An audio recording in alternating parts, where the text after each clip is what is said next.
I wasn't born evil. I was taught to hate.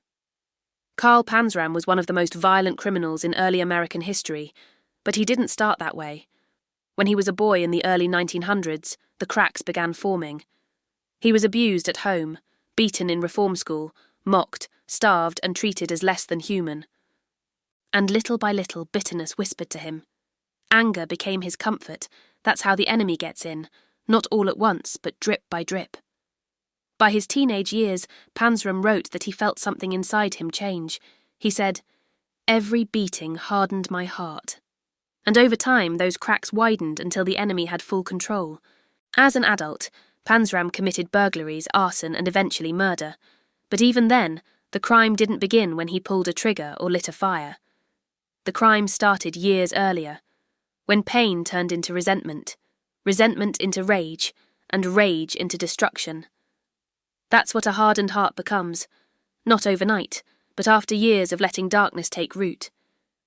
In 1928, Panzram was finally caught and imprisoned. But for the first time, something strange happened inside him.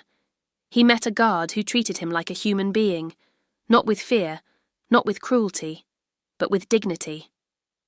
That tiny moment, one small act of kindness, was a crack in the darkness he'd lived in for decades.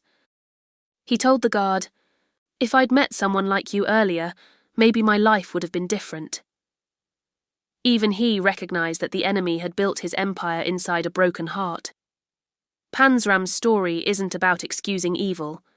It's about understanding where it begins.